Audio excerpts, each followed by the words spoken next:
It's, do I just speak or do we put it in the question? Okay, I would say for my community, it looks like reservations and rancherias.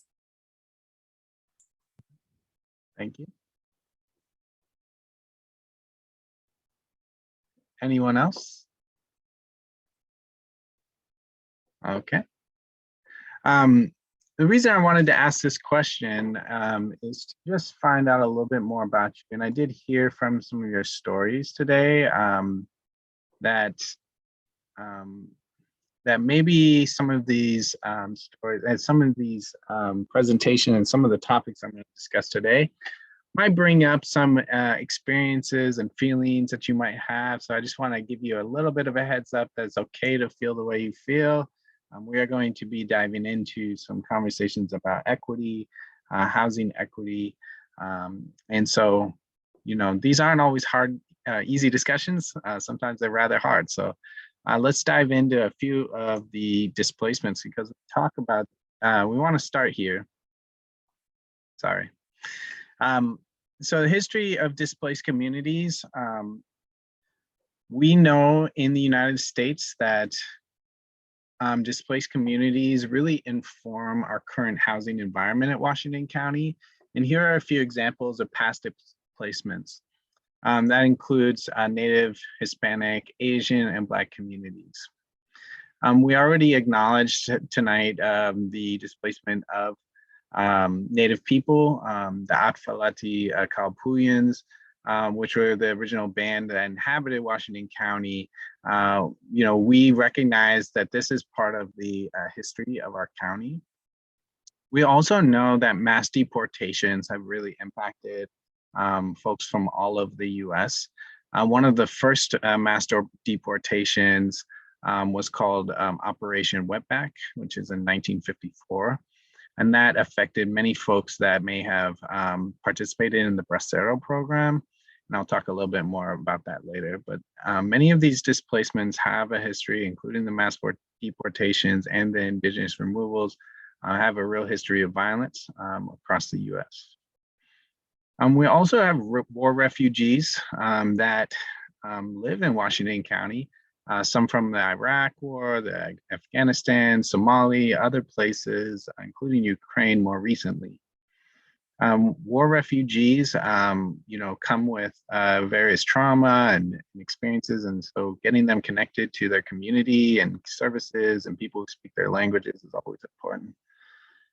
Climate migrants as well have relocated to Oregon, including in 2005 from the Katrina. Katrina was a hurricane that devastated the Gulf Coast, and some of the residents did move here and found a home here and are still here today. So these are a few examples of displaced communities, and I also wanted to thank you all for the other examples Daria mentioned, which included the reservations. So now I'm going to get into housing equity. These are some laws that Oregon put into place that really excluded some communities. And this also has a history of racism through policy making. So first is the Lash Laws. The Lash Laws really started in 1844.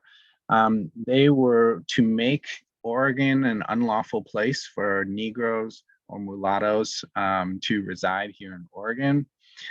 Oregon would punish people with these Lash Laws, and they also used these laws called the Sundown Laws, which forced folks to stay indoors after the sun went down if they were identified as a Negro or mulatto in Oregon. Another law which affected many people was the Free State. So in 1859, when Oregon joined the Union of the United States, it disallowed free people, Negroes and mulattoes, from residing in the state. And this adopted in their constitution that included an amendment exclusion clause that excluded folks. That included real estate, owning any other property in the state.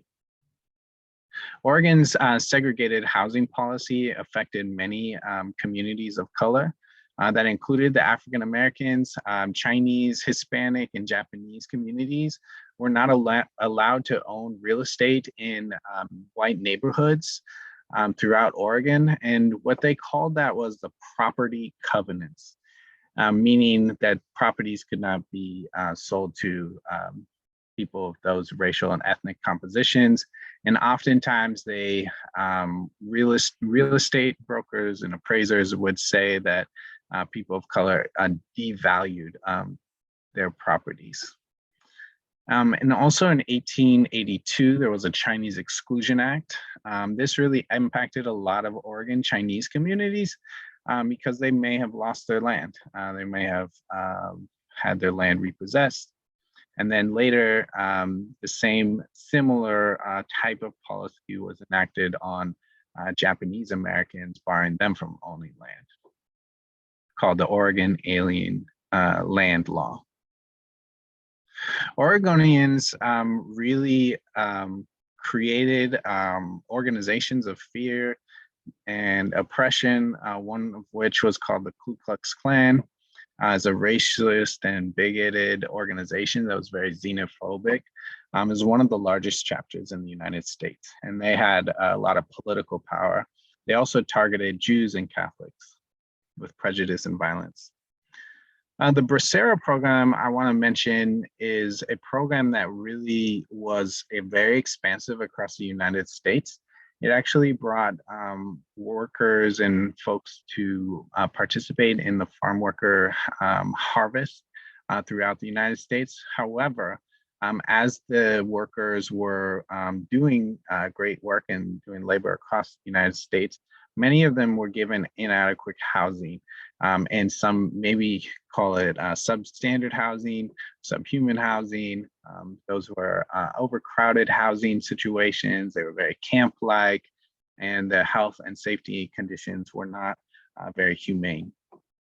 And there's many examples of that. I did put some links inside the slides if you want to check out more about that program. Another impact on Japanese Americans was the Executive Order 9066. In 1942, many Japanese families were taken and imprisoned for 3 years. And in that time, homes, businesses were all seized, and many of which, when they returned, were either destroyed or ransacked or whatever, that they were not able to really come home to their properties in the same way after their internment and imprisonment. And then the final one, this is another one. These all were kind of Oregon-based policies, but this one is actually an example of kind of working against some of these policies that included the Jim Crow laws. So this is called the Negro Traveler's Green Book. A man created this travel guide for African Americans to travel across the United States. And for 3 decades, Victor Hugo Green published this book during the Jim Crow laws in the United States.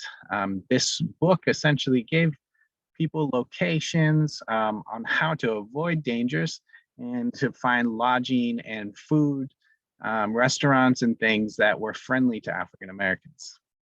So this included stops here in Oregon that people could find inside the Green Book.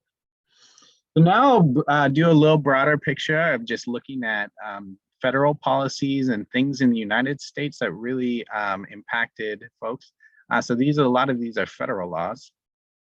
So redlining is a term that is used in the United States that basically it describes racial segregation. Redlining is a discriminatory policy in which banks, insurance companies, and mortgage and all of these loan apparatuses, they create a geographic area in an inner city, and they essentially redline it. And they use that to separate out communities. On one side of the red line is a community, maybe a white affluent community. On the other side of the line, it may be a Black community or neighborhood. So this was finally eliminated in the 1970s, but the practice did persist throughout the United States.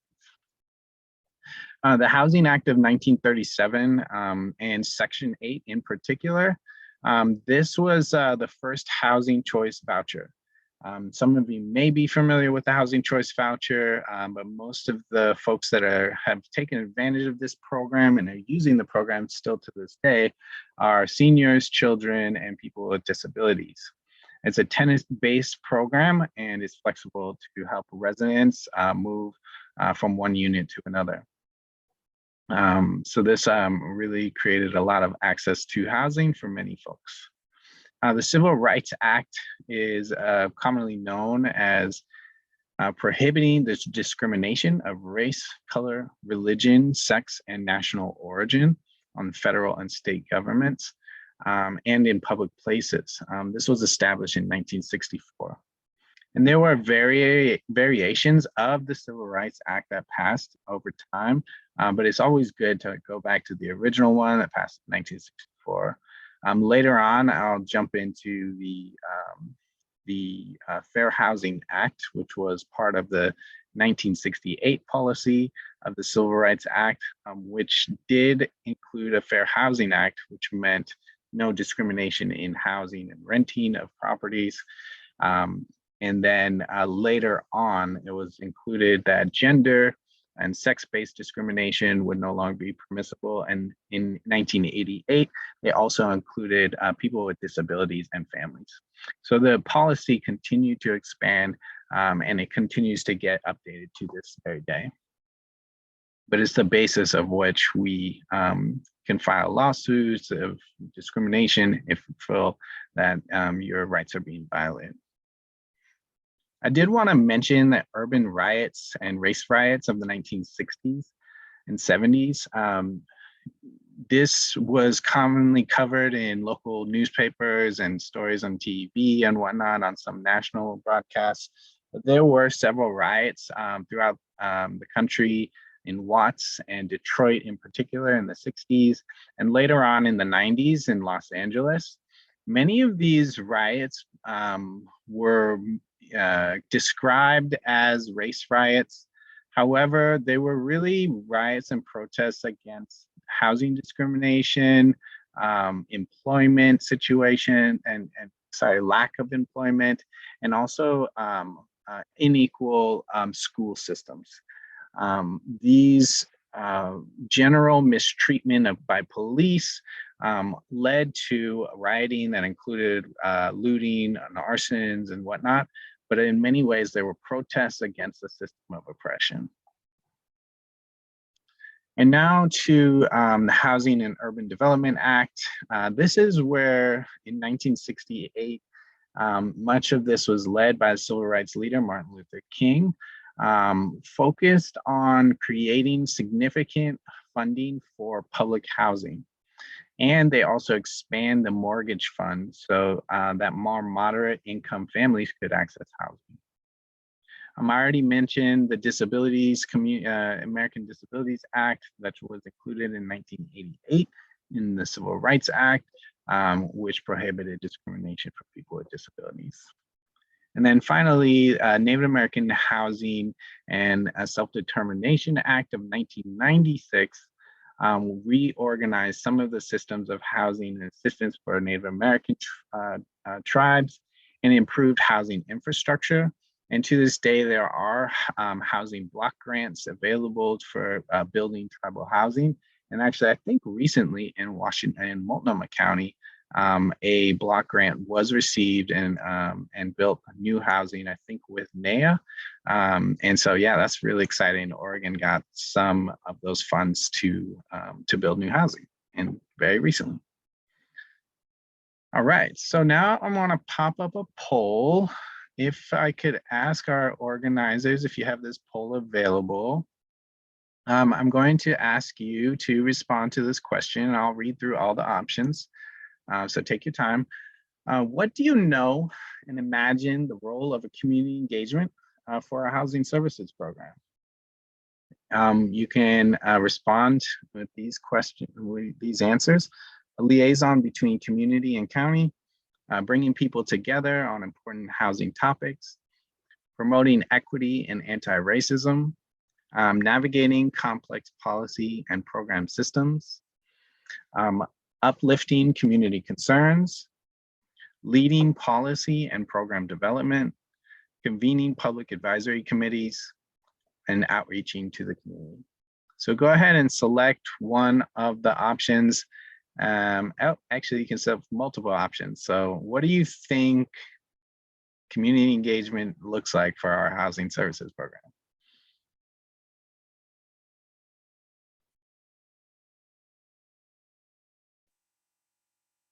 I see in the chat all of the above.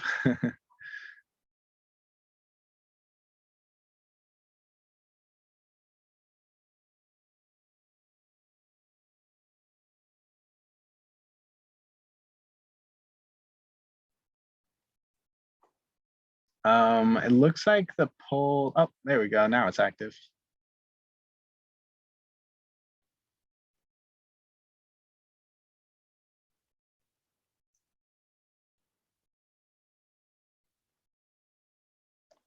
All right, and some of you might not be on a computer screen to be able to do the poll, so that's okay. But what I'm seeing is I have 3 votes for a liaison between community and county, 3 votes for bring people together on housing topics, 1 for promoting equity and anti-racism, 2 for complex policy and program systems, 2 for uplifting community concerns, 2 votes for leading policy and program development, and 2 votes for outreach into community. All right. Oh, it looks like we have 4 votes for bringing people together on housing topics and 4 votes for leading policy and program development. All right. Those are leading candidates right there. So I'll close the poll for now, and we can just keep it moving. I wanted to ask you guys what you guys thought that I might be doing, just to get a pulse on what you guys think or what you guys have experienced, and at least engaging me in this work. So thank you. I do spend a little bit of time on each of these, so that's great. Oh, is anybody able to share the results of the poll with everyone, so everyone can see? I clicked share result. I can see them. Okay, good. Good. Thank you so much. All right, so let's keep it moving. All right, I wanted to ask that question right before I move into the next topic, which is our housing services. And I'm sorry, the slides are a little bit sensitive, so they're a little jumpy, but I'll try to do my best to go through one slide at a time. So our housing services at Washington County cover and our housing authority covered the full housing spectrum. So homelessness, unsheltered services, supportive housing services, and rapid rehousing, temporary shelters, outreach and rent assistance, and permanent supportive housing, affordable housing, building affordable housing, and also home ownership. So we do a little bit of everything at our Washington County. And so if you've ever engaged in the housing system in any kind of way, you may have interacted with us or worked with some of our staff and our teams. And I'm going to go into those here shortly. But first, really, I wanted to ask this question and maybe give a few ideas, because it's often asked of me, like what it causes homelessness. And we're part of a national alliance to end homelessness. And so we're always learning what these reasons are, because they are very complex. It's not only our system, it's not only the affordability, but it's a lot of things. So we define homelessness as someone who's living without a primary nighttime residence, or having a nighttime residence that is temporary in a place and not designated for sleeping. So we are a part of this system to solve the issues of homelessness within Washington County. And so we're trying to address all of these things. The affordability of housing for low income residents. We're trying to work on that through multiple ways, not only building the affordable housing and making them available for long term, but also trying to find other ways to reduce prices, including providing vouchers that subsidize the cost of your rent. Regional livability wages. This is something that's always part of thinking about homelessness, is thinking about the economic forecast. When we are in a recession, we see higher rates of homelessness. When we are in a time of boom time within our country, we tend, and when unemployment rates are low, we'll see a less homelessness. So these are factors. We are also experiencing inflation right now. So inflation is also a factor because livability includes food, clothing, childcare, and transportation as well. Health burdens. We see a lot of folks who have financial hardship because of healthcare costs. And sometimes addressing their healthcare needs can cause someone to spiral into homelessness because of debts and other things, including unmanaged health issues. We also see violence as a root cause. This can impact a lot of folks that might suddenly experience homelessness because they become a survivor of domestic violence. They may need to seek refuge immediately in an emergency situation. So that's where we do have specialized supports for folks experiencing domestic violence and other forms of violence as well. Racial disparities, we look at racial disparities and we study them. We really want to understand the impacts of certain communities not accessing our services, and also just the imbalance of housing ownership and accessing of loans and financial supports for housing. All of these are impacts on our homeless system.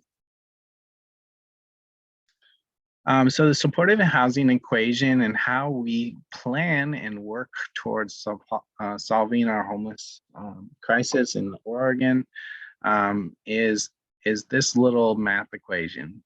So finding someone a housing unit plus this long-term rent assistance, which long-term rent assistance is now available for people who qualify in kind of, and I'll talk a little bit about the qualifications in the next slide.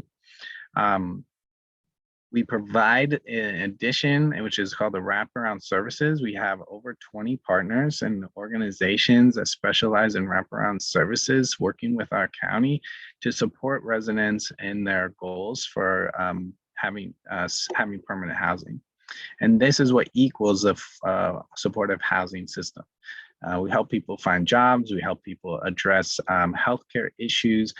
We try to specialize in population needs. So specializations for women, for older adults, for young people, for the LGBT community, for people of color. We really do try to eliminate people's barriers to addressing, to get housing. So how do you get help? First way to get help is through our housing voucher program. So this is what is commonly known as Section 8, the Housing Choice Voucher. We have a rental assistance that you can apply for. And many folks know that it is hard to get on this list and to get a housing choice voucher. However, I always encourage folks, if you are in need of that, to apply. We also have what was called emergency rental assistance as well. So if you are at imminent risk of eviction, and that is something that can be addressed. We really want to prevent eviction. So that I encourage folks to access our services through our community action, which is where we encourage everyone to go when you're seeking housing assistance. So some of the eligibility requirements is that we have a maximum income for Washington County eligibility based on a person's household. So one resident is $54,000, two residents is $61,000 per year. So that's like the maximum income to become eligible. That formula and that number can change over time. Yes. What about for a family of 6? Family of 6, actually, I have that right here. Family of 6 is $89,750. That doesn't seem like if one person gets 54 and 2 people get 64, and then you have 4 more people and they only get $20,000 more dollars, can only $20,000 more dollars with 5, 6 more people. And so I would say I would definitely want to, there's other factors for eligibility as well. So it's not just the income. I think the income is, you know, if you're making that amount or under, you're eligible, right? So, but then we also do factor in other things in people's lives as well, not just income. These are federal standards that we can't be flexible on because we receive a lot of our funding from the Housing Choice Voucher through our federal Housing and Urban Development Department. However, I'm going to go into our next section here to talk about what we are doing here locally with our Metro Housing Bond that is providing folks who are experiencing homelessness with other kinds of supports. But this is just for this voucher program.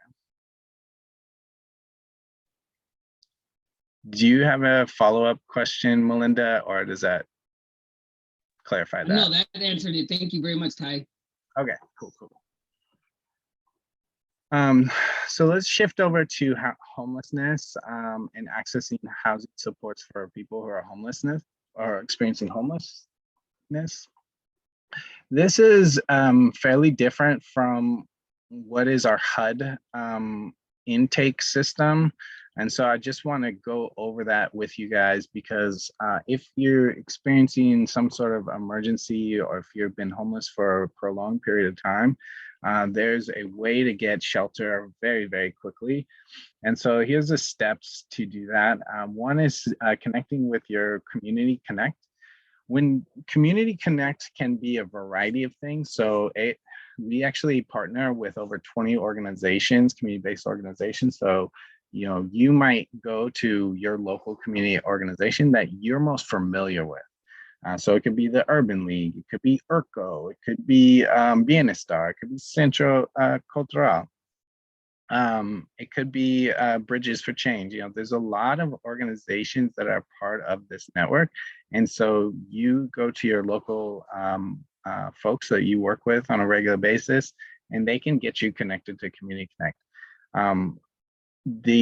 After you talk to them, they'll do an assessment. They'll ask you a series of questions. The first questionnaire could take maybe 15 to 20 minutes, just providing a little bit of background about yourself, how you've been experiencing homelessness right now. And then from there, we determine your eligibility and we find a housing provider. And then we try to match you with either, sometimes there's a temporary shelter, which is called bridge shelters, where you might stay in that bridge shelter for a short period of time before you transition into housing. We may refer you to one of our winter shelters, which we have year-round. We have winter shelters, and then we're also building year-round shelters options for folks. And then another option that just recently came online, we have one what's called a pod village, which are small temporary homes which people can stay in that are almost kind of like tent-like in a way, but they're very small houses that people can stay in for a short period of time as they're looking for their transition into housing. And then household referred to a shelter that they're eligible for. So this is our system for getting people into housing, especially in an emergency situation, as quickly as we possibly can. So what do we do with all of these partners and all of these organizations that are now part of our system of care in Washington County and helping people get access to housing? It's called our home housing case management system. So across our 3 counties, we engaged a lot of organizations to be a part of this system. And we recruited organizations that are culturally specific and organizations that are culturally responsive. We also require that there's a housing first model. And that means that people who are providing services in our county need to believe in stable housing as a first way to serve people's needs. And that means we want people to get into housing as quickly as possible without a lot of preconditions and barriers. And we make this system low barrier on purpose because we know that the barriers are what is creating the crisis as itself. So we eliminate as many barriers as we can to get people into housing. And we make sure that there's a lot of self-reporting options, meaning you can self-report yourself if you're experiencing homelessness. You can self-report that you might have mental health illness. Just a lot of things to just lower the barriers to get people into our system. Another thing we are always striving for is evidence-based practices. I don't have a lot to say about that other than we use trauma-informed care, things like motivational interviewing, strength-based practices, stages of change theory. Each organization might adopt several of these, but we don't require any of these evidence-based practices across the whole board. We just see their practice being practiced within our organizations. So I mentioned these already. Harm reduction. Harm reduction is a public health. It's public health policy designed to eliminate negative social and physical consequences associated with human behavior. Oftentimes, these behaviors mean things like using recreational drugs or sexual activities, for examples. But we try to reduce the harm that people might be doing to themselves, and so that their experience during homelessness is as least harmful as possible, right? But we can only do that through harm reduction. And then trauma informed, this is sort of a cultural shift in a lot of the service environments that you might see, is that we're trying to be more trauma informed and understand that many people are survivors, and that even some of our workers themselves that do this work and do the service to our communities are survivors. And so being trauma informed and also having people with lived life experience really helps us connect more with the folks we serve. Here's some examples of organizations that we work with. We have culturally specific organizations, community-based service providers, affordable housing, owners and operators. We work with landlords as well. We do outreach. We have outreach organizations. Shelters. We have several different types of shelters. Technically, the pod villages kind of count as shelters, but we also have congregate shelters. Congregate shelters meaning, in one space, and then non-congregate meaning we have shelters where people might be living in a hotel, so they all have their own individual rooms. Sorry. We also work with faith-based organizations, and then behavioral health and community health providers. So what do you do if you feel like something isn't right, doesn't feel comfortable, discrimination, harassment, or language access? These are all your rights. You have the right to complain about services that you're using. And so these are some recommended organizations that you can contact. The Fair Housing Council of Oregon, the Oregon Law Center, and the Office of Equity, Inclusion, and Community Engagement, which is in Washington County. All right, so for more info, you can reach out to these emails, or you can join our housing services newsletter over there on the right-hand side. And with that, I think I'm all done with my presentation. So thank you all. And if you have any questions, I'm happy to take them now.